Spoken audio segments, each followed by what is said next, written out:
9h19 nesta segunda-feira, dia 5 de junho de 2023. A gente está chegando com o nosso programa TBC+, com informação, entretenimento para te fazer companhia. E ao meu lado, ele, Ivan Abdala. Bom dia. Bom dia, Michele Buzon. Bom dia para você que está nos acompanhando aí no canal 13.1, também no 520 na Sky, 313 na Sky, 520 na NET, ou no nosso canal no YouTube. A partir de agora é até às 10 e pouquinho a gente vai ficar com você aqui hoje, né? Porque como você estava acompanhando a programação aí, a gente estava vendo a abertura da Semana do Ambiente lá no Palácio das Esmeraldas. E falando em meio ambiente, Michele, vamos começar o nosso bate-papo sobre este assunto? Vamos, até porque eu vou aproveitar e já contar que hoje, dia 5 de junho, além de ser o dia do meio ambiente, é o dia do aniversário da minha mãe e do meu pai. Então, parabéns, mamãe Carmoline, papai Robert, que Deus abençoe muito vocês. Claro que eu não podia deixar desse beijinho. E agora sim a gente fala de meio ambiente. Beijos para vocês também, viu, papais de Michele Buzon. Agora, então, vamos bater este papo no nosso quadro É Legal. É isso aí.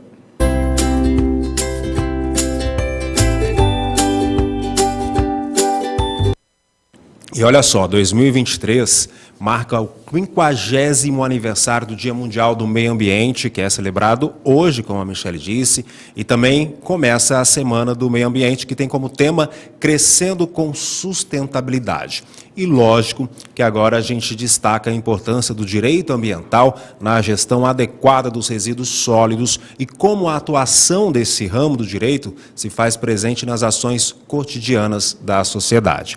E para esse bate-papo está aqui conosco a professora, pesquisadora e mestre em Ciências Ambientais, doutora em Ciências Ambientais, Luciane Martins. Seja muito bem-vinda.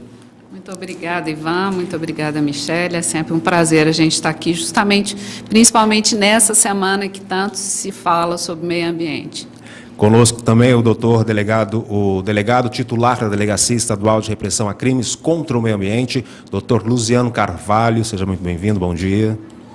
Olha, eu sinto extremamente honrado pelo convite, Ivan, Michele, e destaque do meu lado, o Diógenes, e também uma pessoa que eu admiro já há algum tempo, há muito tempo, por sinal, professor Luciane. E para fechar, né, esse bate-papo com a gente aqui, o Diógenes Aires, ele que é engenheiro civil, mestre em engenharia ambiental e sanitária. Seja muito bem-vindo. Bom dia, Ivan. Bom dia, Michele, os meus colegas, professora Luciane, doutor Luciano, que a gente já conhece há um bom tempo das lutas aí de meio ambiente. Para mim é um prazer participar dessa roda de conversas aqui. Vamos começar então, professor. Olha só, a gestão de resíduos sólidos é um assunto que está sempre em pauta quando se fala em direito ambiental, né? Então, fala para a gente um pouquinho do panorama desta questão aqui no Brasil. Bom, a gente tem um marco regulatório, né? A partir de 2010, a gente teve uma lei que é uma lei linda. Quando a gente vai analisar essa lei, você fala, nossa, é o mundo ideal, né? Assim, com diversos instrumentos e princípios extremamente importantes e principalmente uma preocupação que a gente fala desse tripé da sustentabilidade, né? A questão ambiental, a questão econômica e a questão social. Então, existe, sim, todo um fomento para as iniciativas de reciclagem, de reutilização, então também fomento às cooperativas de catadores de recicláveis. Então, a gente tem, assim, uma lei maravilhosa.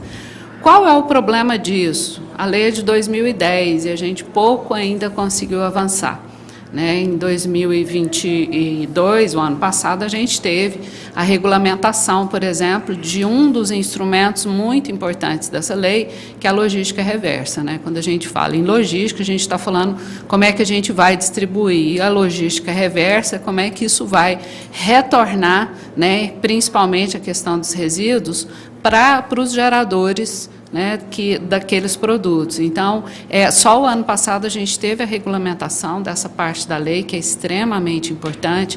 Então, se a gente for pensar, principalmente alguns produtos, como pilhas, baterias, pneus, né, medicamentos, a gente precisa pensar em como isso retorna, né? Nós temos um exemplo fantástico no Brasil, que é a questão dos agrotóxicos, que a gente conseguiu já, né, pela lei, estabelecer a forma de devolução dessas embalagens às indústrias, né, aos revendedores e às indústrias, que já foi um grande passo, mas nós temos outros produtos que a gente precisa, sim, implantar essa logística, né? E, para mim, talvez o ponto principal disso tudo aí seja a questão do encerramento dos lixões.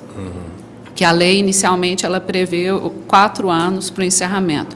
Então, em 2014, a gente já deveria estar no Brasil só com aterros sanitários. Quando a gente fala em lixão e aterro sanitário, assim, falando brevemente, eu estou falando que o lixão ele está contaminando o meio ambiente, ele é um lugar totalmente insalubre. Contamina o solo, o lençol freático, tudo, né? A poluição também, os animais, os vetores, então tem uma série de problemas nisso.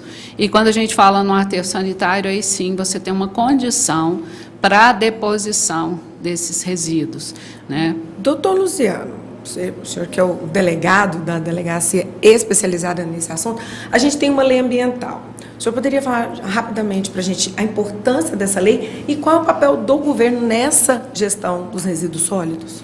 Mas eu preciso de dar um ligeiro passeio no tempo, porque em 2010, claro que a lei de crimes ambientais, em especial poluição, já existe desde da promulgação da própria legislação,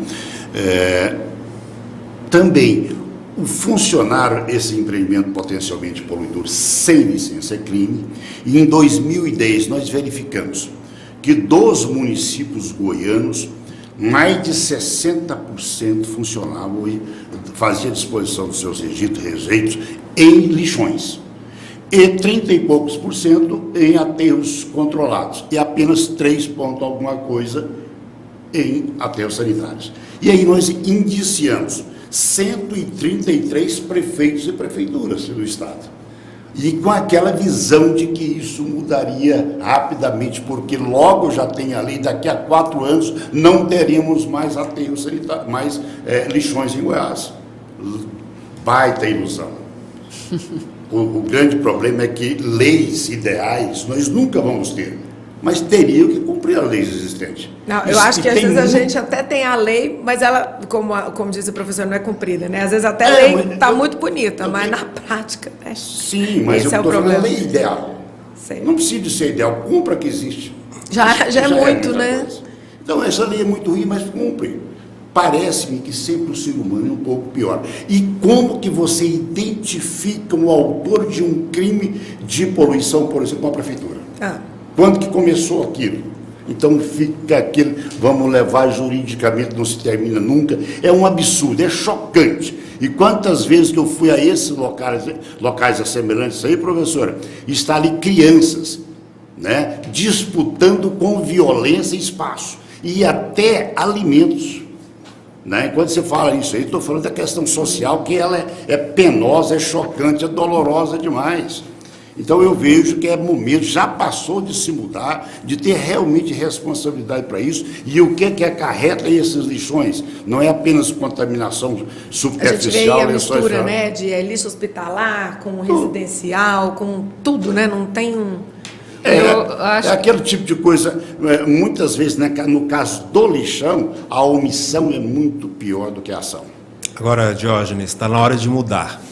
Como é que a gente começa a mudar a mentalidade da população?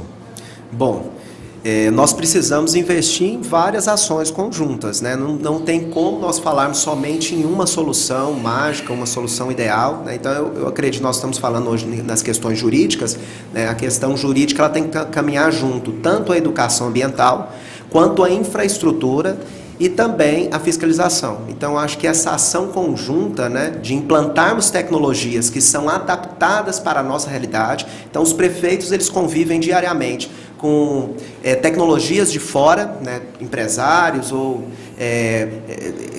promotores de tecnologias que não são adaptadas ao estado de Goiás. Então, diretamente a gente ouve falar de que eu vou implantar aqui no meu município um incinerador ou uma máquina que vai reciclar todo o lixo e vai desaparecer com tudo e eu vou ganhar dinheiro com isso. Até então, porque o lixo é muito rico, né? Ele é rico, mas o lixo, ele na verdade é uma faca de dois gumes, né? Então, se eu consigo gerenciar os recursos que eu tenho, o metal, o plástico, o papel, o papelão, consigo separá-lo antes e dar valor, esse valor é riquíssimo, valor social, econômico, ambiental. Se ele está misturado, eu já começo a ter uma série de problemas, porque como que eu vou separar isso? É uma atividade insalubre, os catadores estão em lixões e ruas, né? Então, não tem aquela história de que nós vamos ficar rico com lixo. Lixo é um erro de design, é um erro de projeto, né? Nós vamos ficar rico aproveitando os recursos naturais da maneira mais sustentável possível, né? Então, muda na mentalidade. Então, se eu disponho de tecnologias, o aterro sanitário é uma tecnologia que está aí para um país de dimensões continentais e nós não temos a expertise de poder dispor de tecnologias como biodigestores para resíduos sólidos urbanos, né? Nós temos biodigestão para resíduos agrários, que é uma realidade e está aí sendo implantada. Mas para resíduo sólido urbano é uma situação muito complicada, né? Porque ele é muito diverso. Então, o que a gente aposta é de colocar tecnologias como a coleta seletiva, a triagem desses recicláveis, a compostagem é uma tecnologia mais fácil, tem as suas dificuldades, precisa de técnica, e o aterro sanitário para rejeitos. Essa é uma questão, né, de dispor dessas tecnologias. Em conjunto, educarmos escolas e não só crianças, né? A criança, ela precisa, mas o adulto também, todos nós precisamos ser educados e reeducados. E em conjunto a fiscalização vindo, fazendo esse papel de você dar um incentivo, mas dar a vara ali também, né? Quantos lixões a gente ainda tem, já que a gente não está só com aquilo que era esperado para 2014 e ainda não se concretizou? Como é que está hoje, doutor Luciano? A gente sempre analisa assim. Um povo sem educação não tem salvação. Não tem. Quando você chega numa cidade, olha as margens das rodovias, verdadeiros lixões. Verdade. Por isso a gente fala assim, é o poder público, é o empreendedorismo, é a coletividade. Você é responsável. Começa, como o professor Diógenes disse aqui, a coleta seletiva, começa dentro de casa. Quem é que faz a separação? Dentro das próprias casas. Isso não é questão de criancinha, não. Nós temos que ir no grande mesmo, né? Que é o resultado final, que é vergonhoso, né? E cada vez parece que piora mais. Você começa a contar quantas cidades nós temos em Goiás. Mas 232 que foi investigado em 2000, que nós apuramos em 2010, né? Então hoje os 246 municípios têm problema. Qual que é a situação da maior cidade de Goiás? Olha se que o aterro sanitário em Goiânia está licenciado, tem irregularidades constantes, reclamações. Nós temos feito um trabalho em conjunto com a AMA, com os órgãos ambientais. Vamos melhorar essa situação. Muitas vezes a gente fala muito em punição, em criminalizar, mas resolva a situação. Não é? Essa questão ambiental é de todos nós, é questão de saúde pública, é de vidas humanas. Quando a Constituição aí fala da igualdade, é a igualdade de todos. Não é? Então eu vejo aí, se fala tanto em animais, em desmatamento, em crueldade, e nós estamos vivendo aí sem buscar soluções. Então, eu quero dizer assim, precisamos urgentemente de transformar esses lixões em aterros sanitários. Agora, professora, a senhora que esteve fora do país estudando sobre esses assuntos também, existe alguma solução que já foi feita lá fora que dá para a gente usar aqui no Brasil? Existem várias soluções. Eu acho que a gente ainda tem ainda não foi feito? Pois é, assim, existe... eu diria que precisa existir um estímulo econômico para que essas coisas aconteçam. O caso mais louvável que eu achei fora foi na Alemanha, onde você compra a sua garrafinha de água plástica, a latinha da cerveja, o mesmo vidro, e você paga uns centavos de euros a mais por isso, que são devolvidos na hora que você devolve aqueles recipientes. Uhum. Então, você vai lá coloca na maquininha e ele devolve um ticket para você descontar na sua próxima compra no supermercado. É tipo um cashback, né? Isso. Então, assim, existem várias iniciativas interessantíssimas. Por exemplo, uma questão que aqui no Brasil a gente não faz e não tem, né, me parece que ainda uma tecnologia, que é a reciclagem de vidro. Gente, vidro não acaba. Então, assim, a gente começar a pensar em possibilidades da gente fazer isso. A gente faz isso muito bem e somos um país exemplo porque gera renda, são as latinhas de alumínio, a reciclagem das latinhas de alumínio. Então, a gente pensar em implantar isso em larga escala, que isso tenha uma valoração econômica, né? Tem uma pesquisa do IPEC, vamos fazer 10 anos, e que é muito interessante, que ele fala justamente isso. Fica mais barato você reciclar e reutilizar do que você pegar da natureza. Então, todos esses produtos que a gente está fabricando e depois joga no lixo, isso vai parar num lixão ou num aterro sanitário, são insumos para voltar para a produção. Então, a gente não poderia estar fazendo isso. Né? Então, nessa pesquisa... Né, a garrafa da cerveja, do refrigerante vidro retornável, agora eu vi que tem campanha de novo, só que de plástico, mas falando, garrafa retornável, às vezes você paga um pouquinho a mais também, mas para você reutilizá-las, são ações que a gente já tinha. Mas entrando nesse ponto da Michele, existe alguma lei ou alguma multa para essas grandes empresas estarem retornando isso ou é questão de conscientização mesmo? Não, na verdade, a gente está começando a implementar a parte da logística reversa. Né? Então, assim, ainda não tem, aí o doutor Luciano vai poder dizer, ainda um sistema em funcionamento para falar, não estão fazendo. Evidentemente que os grandes geradores têm que ter os seus planos, eles mesmos vão ter que resolver o problema dos seus resíduos, fazer a destinação adequada. Então, assim, já tem muita coisa interessante acontecendo. Né? Então, mas como foi dito aqui, tudo isso passa por quem está... A própria lei fala que é responsabilidade compartilhada, começa com a gente. Não tem como você colocar a culpa também, só em tal empresa ou em tal... Não, a responsabilidade é nossa. A gente, nós somos os destinatários finais. Então, a gente tem que saber o que nós vamos fazer com esse resíduo. Então, resíduo é insumo, rejeito é aquilo que vai para a disposição final ambientalmente adequada, que seriam os aterros, que é só aquilo que você não pode fazer nada. Mas o restante a gente tem como aproveitar. Então, assim, é essa parte que a gente ainda está engatinhando, né? Então, como foi dito, 2014 deveriam ter sido encerrados todos os lixões. O que aconteceu? Veio o novo marco regulatório do saneamento básico em 2020 e alterou essas datas, que também, né, começou em 2020 até 2024, que também vão ser descumpridas. Bom, vamos aproveitar então para conferir um vídeo, já que a gente está falando aí do dia do meio ambiente, mas essa semana a gente vai ter várias discussões a respeito, e é um assunto que não pode ser de um dia só, tem que ser para a vida. Vamos aproveitar para conferir um vídeo da Secretaria de Meio Ambiente.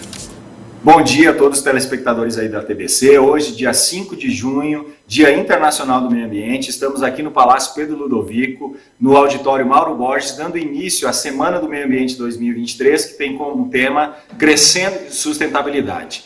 A SEMAD preparou aí uma programação super especial. Hoje, no primeiro dia, teremos aí apresentações de representantes do setor do agronegócio, cadeia produtiva da carne e da soja aliada à sustentabilidade. Também teremos representantes do Banco Central do Brasil, tratando da questão do crédito rural sustentável, aí ao nosso público, aos nossos produtores rurais, às pessoas aí com relação com o agronegócio. O segundo dia, amanhã, teremos uma programação destinada aos jovens, então teremos aí o programa Jovens Cientistas, com ações em 7 parques estaduais. O terceiro e último dia, uma programação direcionada aos nossos servidores. Então, um reconhecimento aí das ações realizadas por nossos servidores durante a trajetória aqui da Secretaria. Eu convido a todos a estarem participando, coloco que não é necessário fazer a inscrição. Maiores informações podem ser obtidas no Instagram da SEMAD ou também no site da Secretaria, www.meioambiente.go.goiás.br. Tá certo, aí a gente acompanhou o vídeo do Robson Desras, que é subsecretário de Monitoramento, Licenciamento e Controle Ambiental da SEMAD Goiás. Agora, Diógenes, como é que a gente pode levar informações necessárias para a população para que a gente, no futuro, não precise estar tendo bate-papos como estes aqui, que já seja algo assim tão natural na vida da pessoa? Bom, a nossa esperança, a professora Luciane falou muito bem, que é mais recente instrumento da Política Nacional de Resíduos Sólidos que está sendo utilizada, é a logística reversa. Ela também tem um papel muito grande na educação ambiental, porque a logística reversa é aquele instrumento que as empresas geradoras de embalagens de resíduos, elas têm uma obrigação de trazer de volta esse material que foi colocado no mercado para a cadeia produtiva da reciclagem. E ela tem duas opções. Ou ela vai montar o sistema dela, montar os pontos de coleta voluntária, recolher e reciclar, ou ela vai utilizar o que nós já possuímos no país, que são as cooperativas de catadores, os recicladores, e ela paga por isso, né? Então, o Estado aderiu esse ano ao decreto. Então, no momento que nós temos uma injeção de recursos privados nesse bem comum, nesse interesse comum de todos, né, de reciclar, de enviar materiais para reciclagem, começa a ter, então, essa infraestrutura. Então, as cooperativas, as prefeituras vão se equipar com esses recursos. Hoje, a meta é 22%, o ano que vem já é 30%. E, a partir disso, essa meta também envolve ações de educação ambiental. Então, aquele setor de aço, de vidro, como foi falado, né, ele vai educar o seu consumidor a levar... Até umas outras ações. Você falou aço, vidro. Eu vi na farmácia... O de medicamentos. Tem algumas lojas também de baterias e pilhas. Exato. Lâmpadas fluorescentes. Faz parte disso, né? Assim, ó, sua bateria, sua pilha que estragou, deposite aqui para você não misturar com o lixo doméstico. Então já começa a ter esses pontos de entrega, poucas iniciativas de cashback, como no caso dos ecopontos, de algumas concessionárias de energias, que você troca, né, o seu resíduo por desconto na conta de energia. O óleo, no caso do cozinha, óleo, né? bem lembrado, do programa Olho no óleo da Saneago, que também troca, né, por descontos na conta de água.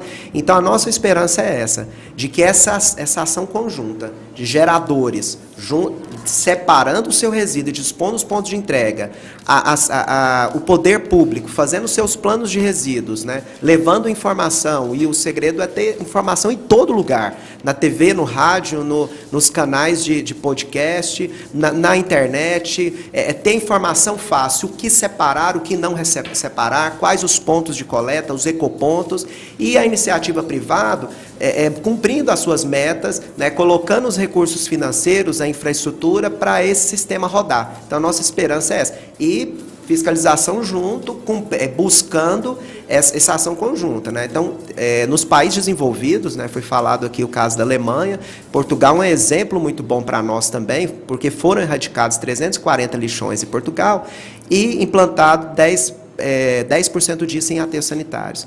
E lá nós tivemos uma promoção do Plano Nacional de Resíduos Sólidos que trabalhou muito a educação ambiental, né? Então, o segredo é a gente fazer isso em conjunto. E eles falam muito no princípio do carrot and stick, né?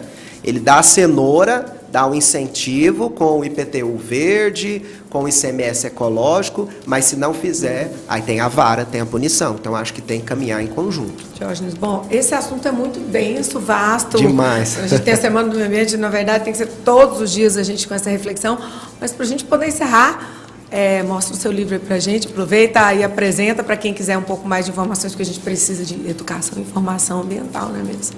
Eu agradeço a oportunidade, eu estou lançando esse livro, que é o Aterro de Resíduos, né, o uso de ferramentas de avaliação como apoio decisório para a reabilitação ambiental. Levanta ele um pouquinho mais para todo mundo conseguir ver isso. Teoria e prática.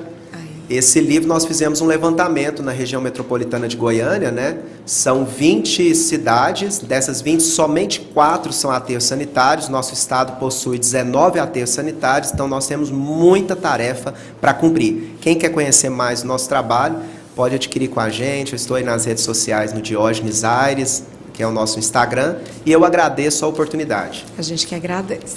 Professora, a última mensagem para quem estiver nos assistindo sobre o meio ambiente, o que a senhora falaria?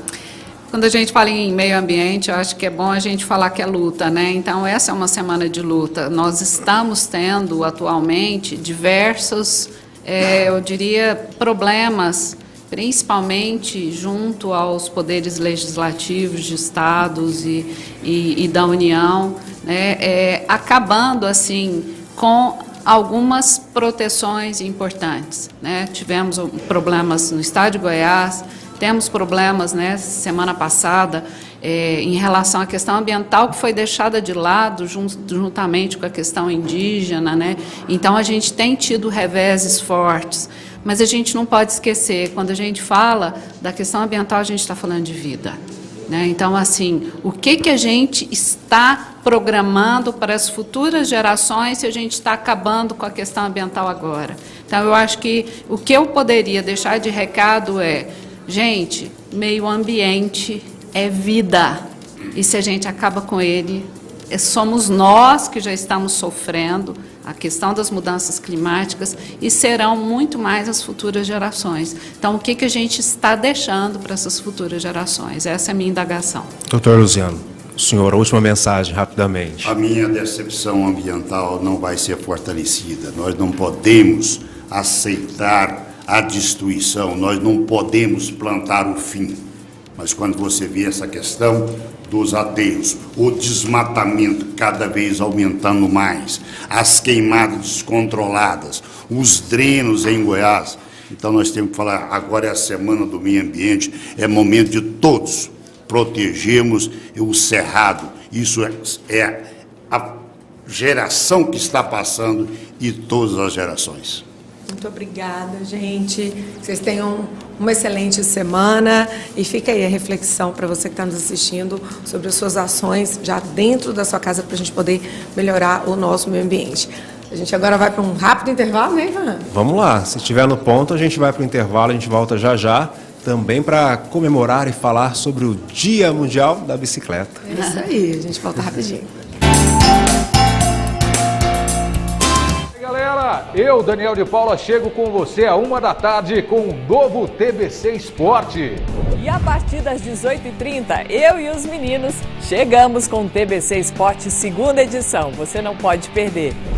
E as novidades aqui na TV Brasil Central, elas não param. O nosso esporte crescendo cada dia mais, não é, Luquinhas? É isso aí. Domingo, às 20 horas, vem o TBC Esportes. Com muita informação, os gols da rodada, com toda a turma da Brasil Central. Conto com a sua audiência.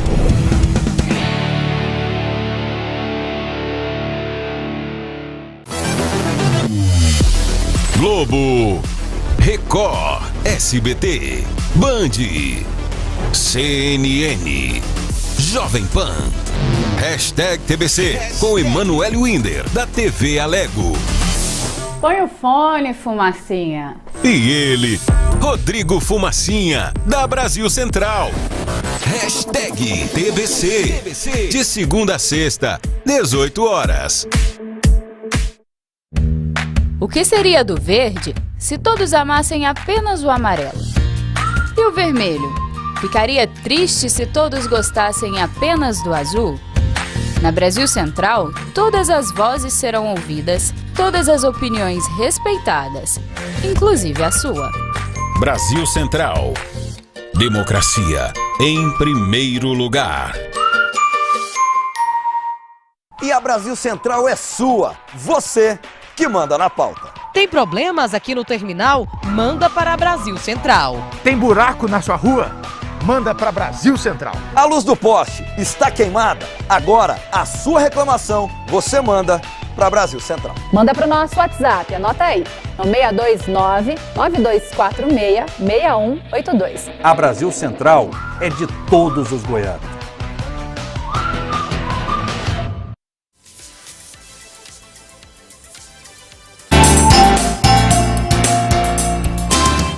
No ar. 9 horas e 48 minutos, intervalo é assim, a galera fica aqui comentando de assuntos diversos, vocês não têm noção do assunto que era, né, Michele Buzão? Socorro, Deus, tá bom, só para o pessoal não ficar com curiosidade, a gente estava falando de batom vermelho, gente, não é o assunto do programa, porque a gente vai falar de...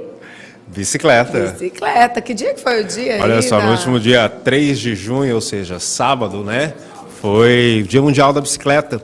E pegando o gancho nessa data, o TBC Mais hoje vai explorar algumas atividades que fazem o uso da bicicleta.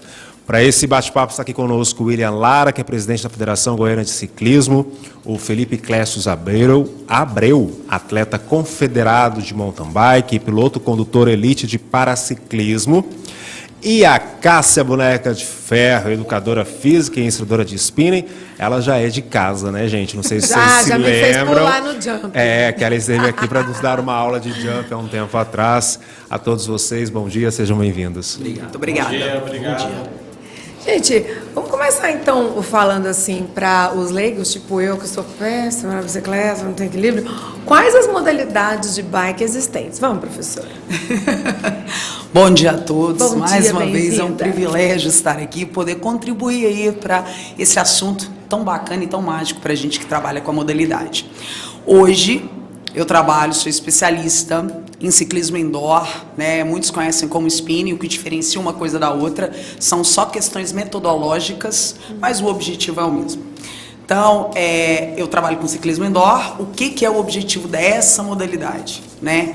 Nós buscamos trazer os princípios, a abordagem, a ciência toda do ciclismo de rua para dentro das salas, né? Então, desde a estrada, do ciclismo estrada, até o MTB, que o Felipe Clécius poderá falar para a gente com muita propriedade.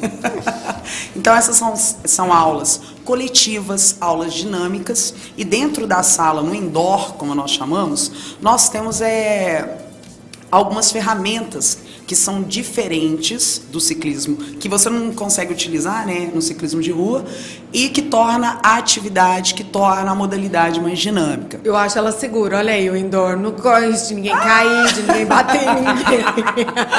Eu e o Ivan já levamos tombos de bicicleta na rua. Isso, essas imagens, né, são aulas dinâmicas, são aulas especiais. Ô, Felipe, você lá.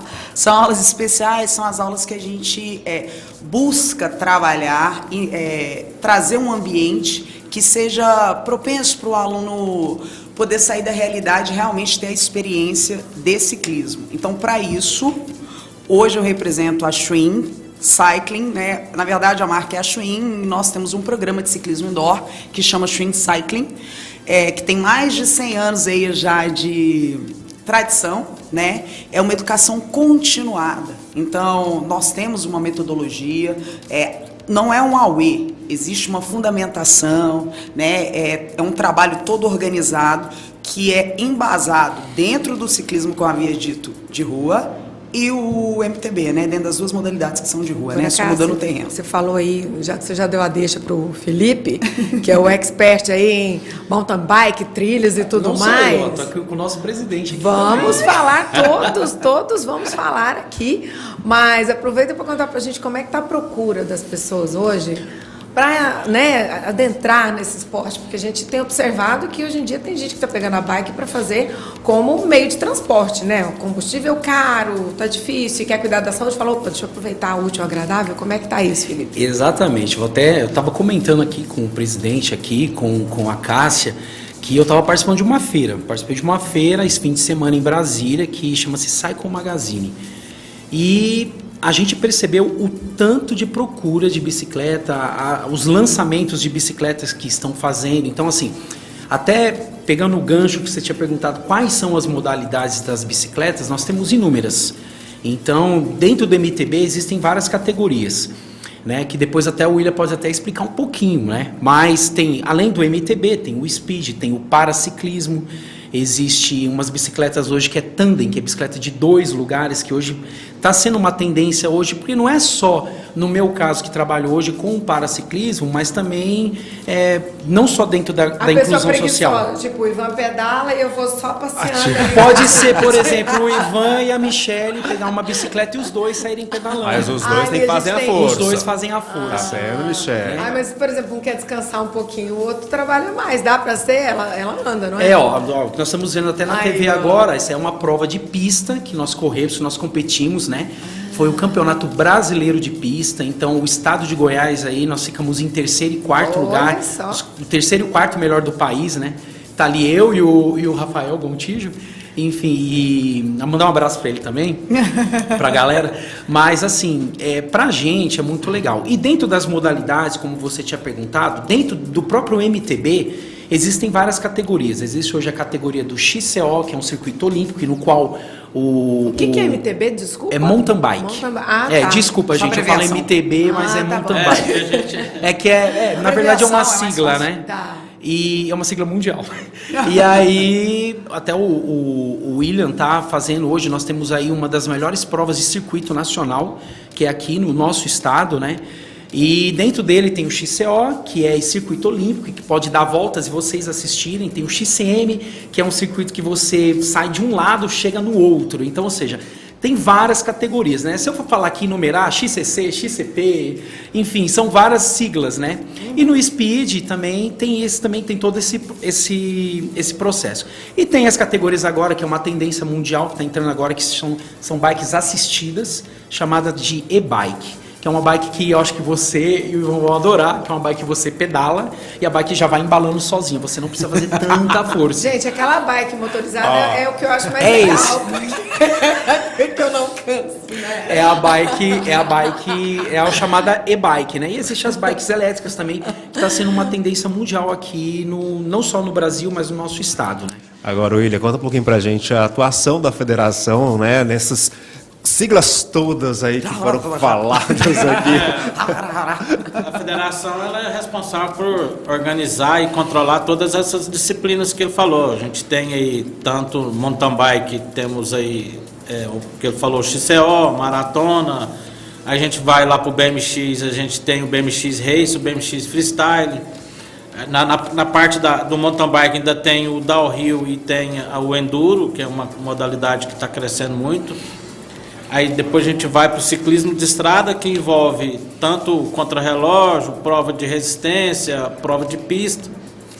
E além disso, todo esse aí a gente tem o paraciclismo também que a gente organiza, né? Então a federação ela é responsável para organizar e também para fiscalizar, homologar. Alguma pessoa quer realizar um evento, algum organizador independente, ela vai procurar a federação, né? Vamos aproveitar então para falar da campanha Pedale Consciente, né, na qual vocês dão aí instruções sobre pedalar de forma segura. Quais as instruções, os principais alertas aí que todo ciclista ou iniciante aí que precisa saber? O principal é o equipamento de segurança, né? É o capacete, se for possível uma luva, a iluminação tanto da frente da bicicleta quanto a parte de trás. E também a sinalização do ciclista, se ele vai fazer uma manobra virar à direita ou virar à esquerda, ele está sempre alerta a isso aí. Então essa é a parte primordial para você fazer um pedal com segurança.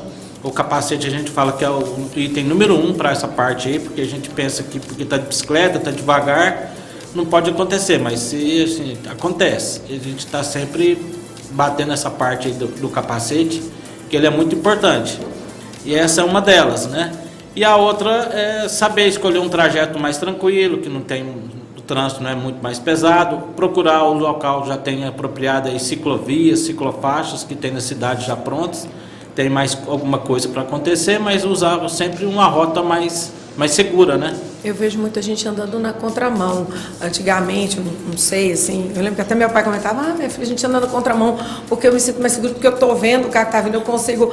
Isso está errado, né? Totalmente errado. A bicicleta, ela porque a gente vê muito. Sim, a gente vê o ciclista vindo no rumo da gente. Meu pai tinha essa ideia, tipo, há 25 anos ele falava isso, não, porque aí eu tô vendo o rumo que o carro tá, porque a pessoa tem medo de ser atingido por um veículo, né? Porque isso acontece. Esse risco acontece. Né? Acho que é por isso que hoje existe, né? Até desculpa cortar, mas eu acredito que exista hoje as ciclofaixas por conta disso. Antigamente, realmente, era usado na contramão com medo de...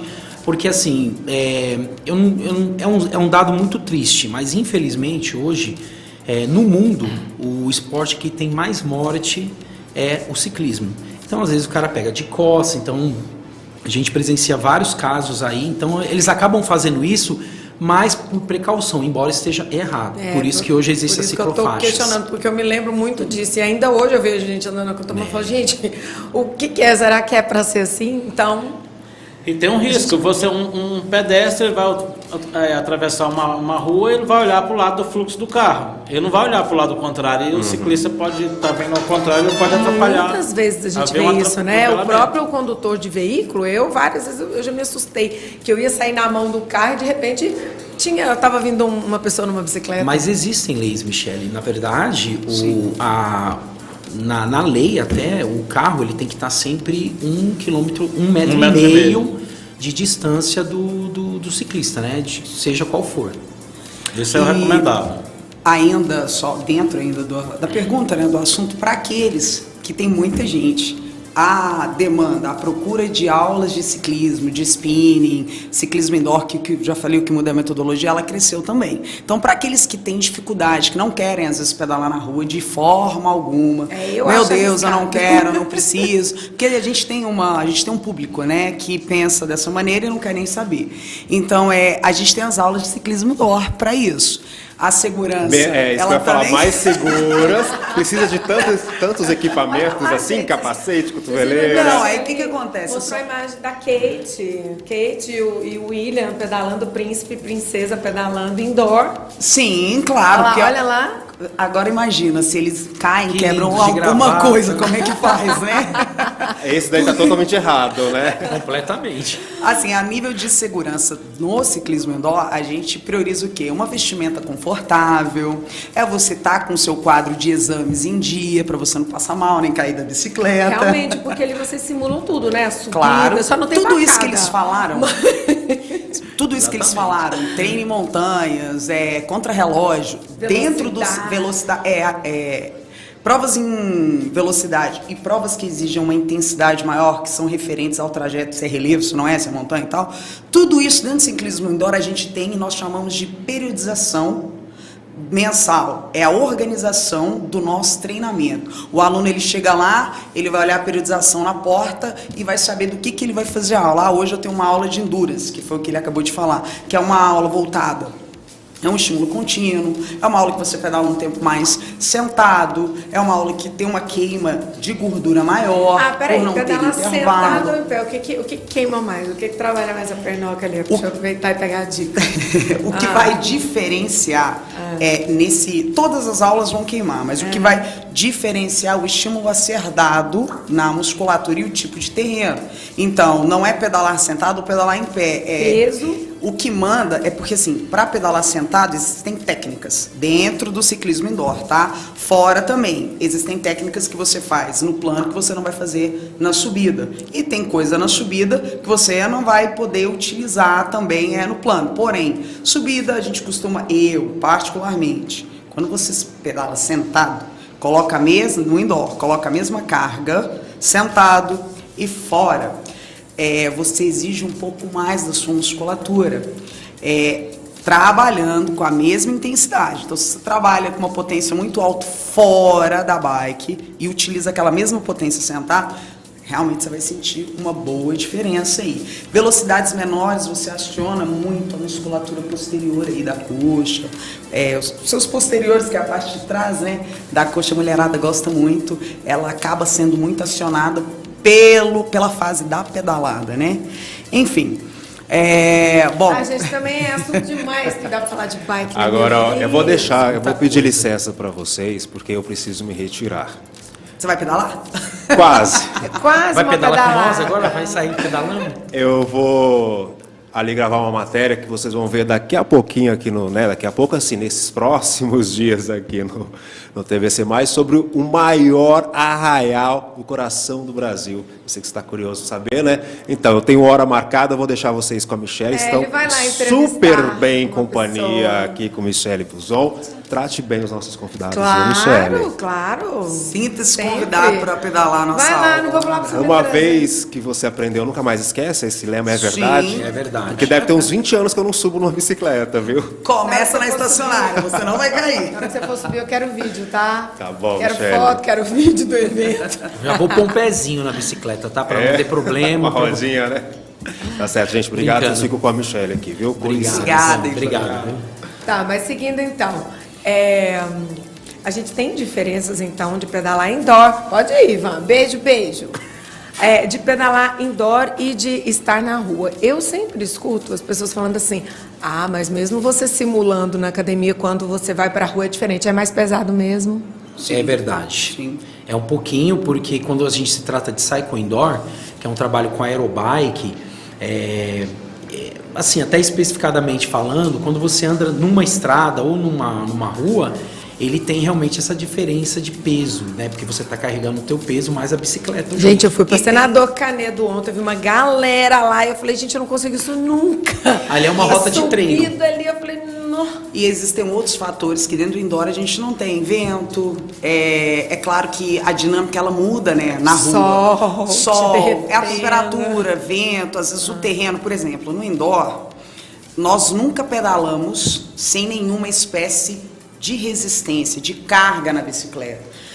Aí fica engraçado quando você fala para o aluno, nossa, mas estrada não deveria ter nada. Não, tem sim, porque quando você está na rua, não significa que a estrada que você está é limpa, é o tempo inteiro plena, não. Até porque quando tem descida é porque tem subida na volta. Sempre não, depois de uma subida tem descida. Às vezes no próprio terreno você tem que também isso. Cansa. Tem um solzinho também de vez em quando. Uma marquinha de sol. E aí no indoor a gente sempre fala. Não, a boneca tá branquinha porque ela faz indoor, gente.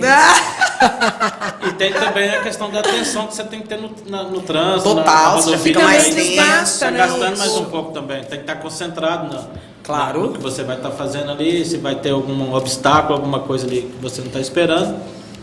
Então também isso aí já dá um desgaste maior também. E tudo isso aí, ó, ele afeta diretivamente na questão fisiológica, subir frequência cardíaca, você mantém o seu sistema nervoso central sob alerta, eu nunca tinha parado pra pensar nessa parte, eu pensava só no esforço da perna você mesmo, mas tem tudo isso, raciocínio lógico, você trabalha demais, consciência corporal, de espaço, vai dar tempo de você atravessar o carro que tá vindo ou não, entendeu? Às vezes você tá na mão certa, tá na maneira certa, mas o cara lá tá com pressa e ele não vai te respeitar. Gente, entendeu? teve então até aquela campanha, vamos lembrar de uma campanha bacana, que eram os ônibus, os caminhões tinham um lance de colocar uma bicicleta lá parada. Que o próprio motorista... O motorista sentiu que é aquele vento, aquele fino que eles tiram no ciclista ali, né? Aquilo ali chega a dar um...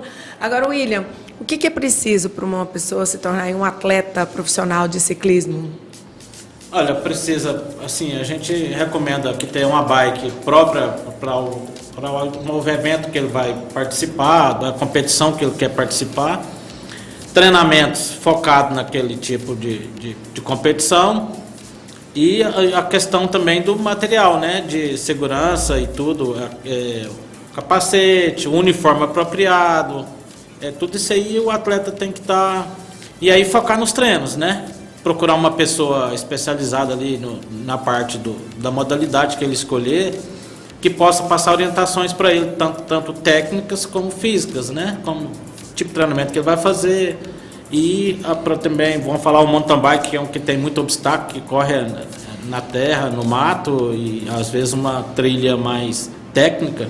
E procurar algum especialista aí nessa parte técnica para passar conhecimento, para evitar machucar, né? Porque isso acontece muito. Aproveita e fala pra gente quais são os eventos de ciclismo que estão previstos aí para acontecer em Goiás nos próximos dias. O mais recente vai acontecer uma prova que ela é internacional, que chama Taça Brasil, onde a gente conta com atletas tanto do Brasil quanto internacional, alguns da América do Sul, e onde o atleta marca pontos para poder competir nas Olimpíadas, né? Para estar disputando vaga para as Olimpíadas. Vai ser realizado agora dias 9, 10 e 11 aqui em Goiânia, ao lado ali na pista chamada Laboratório, ao lado do Paço Municipal. E é uma prova já tradicional, a gente vai realizar a 8ª edição dela aqui em Goiânia, né? Isso aí é para atleta mesmo, para quem já está em alto nível. É uma pista que é uma pista de mountain bike, mas que é o cross country olímpico. Então ela é uma pista mais curta, mas só que bem mais técnica, né? Com vários obstáculos naturais mesmo. Alguma coisa a gente criou também artificial, mas a maior parte mesmo ela é original mesmo, da mata e tudo. Tá certo. Então é bem técnica. Você vai participar dessa, Felipe? Olha, eu tô tentando ver se eu consigo, porque eu tenho um evento em São Paulo justamente no próximo fim de semana. Só que no fim de semana subsequente nós vamos correr o Campeonato Brasileiro de Contrarrelógio na cidade de Leme, São Paulo, e o estado de Contrarrelógio, como é que é isso? Só para eu entender. Você quer falar? É uma prova, contrarrelógio é uma prova que larga, de minuto em minuto larga um atleta. No caso dele é dupla, né? De minuto em minuto larga um atleta. No caso dele, a questão da Thunder lá, que são 2 atletas, e vão pegar o melhor tempo de todos os atletas e vão fazer as classificações. Então, você está correndo contra o relógio, né? Porque cada um vai diminuir seu tempo. E é uma bike tandem, uma bike tandem, com um capacete completamente diferente desses que nós vemos. Ele é um capacete aero, Michele. Então ele parece um funil, assim, mas é bem, bem legal. Lembra aquele filme de extraterrestre? Exatamente. Tem uma ponta que sai. Nós somos um extraterrestre em São Paulo. Vai ser mais ou menos. Então o estado de Goiás está levando até. Bem representado, então. Está levando 20 atletas hoje, está sendo a maior delegação do estado. Para fora, né, do estado de Goiás, para São Paulo, e junto com o Clube Fernandes, né, de ciclismo que nós estamos fazendo esse trabalho de inclusão social, que é uma coisa que antigamente não existia aqui. Agora está começando a fazer um trabalho mais específico, tanto no BMX, a Taça Brasil está fazendo também, sabe, porque tem categorias iniciantes que a pessoa não pode ser um atleta de alta performance, ele pode performar melhor e ele pode competir também numa Taça Brasil, né, Luiz? Com certeza, a gente tem a categoria DV, né? E agora, no caso PCD, a gente... DV é deficiente visual e PCD é portadores com deficiência. Tá certo, e agora eu quero saber então aí uma mensagem para a gente encerrar esse nosso bate-papo sobre bike aqui, seu incentivo para as pessoas que estão aí, tem vontade, mas tem um medinho... Não importa, eu particularmente acho que o importante é você tentar, não importa se é na rua, se é indoor, não importa onde você estiver, faça o que der do jeito que você puder, né? O importante é manter-se movimentando, cuidando do seu patrimônio corporal, né? Encontrando uma atividade para que você possa sair da realidade, melhorar a mente, arejar o coração, para que você possa ter todos esses bons resultados corporalmente, mentalmente falando, e que você tenha um dia mais agradável, né? Que você possa se sentir feliz. E fica o convite também para vocês e para quem está assistindo, para nos visitar no Império Bravo Sport Center, fazer minha aula às terças e quintas às 19h15, viu, gente? Tô pensando nessa aula experimental, tô até com medo de ser derretida de lá. E manda um beijo, um abraço para a galera do Império Extreme Cycling aí, programa que a gente defende. Beijo para todo mundo que está nos assistindo. Obrigada, Cássia. Obrigada, William, por estar aí pela participação. à frente da Federação Goiana de Ciclismo. E você também, Felipe, também nos represente bem aí nas competições de bike. Parabenizar você por abrir esse espaço pra gente. Tô com grandes amigos aqui. É nosso, gente. Não aqui só na parceria muito bacana. O William é um grande amigo, a Cássia também, nem se fala. E parabenizar vocês por abrir esse espaço, né? Que assim, hoje o nosso esporte ele é a 7ª potência no Brasil. Então a gente subiu bem. Então a gente tem uma grande oportunidade de galgar mais, que tenha muitos debates, muitas conversas com isso. E parabenizar também o nosso Dia Mundial da Bicicleta, né? Que foi sancionado pelo dia, acho que é o Mundial da ONU. Eu não sei se é da ONU, eu não lembro, que não é ONU não, perdão, gente, mas foi em 2021 que teve... 2018, perdão. 2018. Que teve esse negócio. Essa data específica para comemorar. Eu esqueci o nome. OMS? Nações Unidas. Nações Unidas, isso mesmo, Nações Unidas, então, exato. E agradecer o francês, né, que fez isso, que criou essa loucura. Essa data para a gente comemorar. Então, viva a bike, quem puder vá de bike, vá com segurança. O TBC Mais vai ficando por aqui. Eu agradeço a participação de vocês aqui comigo e de você que está nos assistindo. Amanhã, eu e Ivan Abdala estaremos de volta às 9 da manhã. A gente espera você. Até lá, tchau, tchau. Tchau, obrigado. Obrigado. Tchau. Até mais. –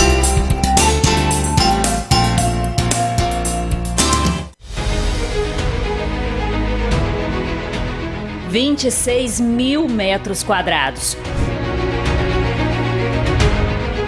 Que hoje já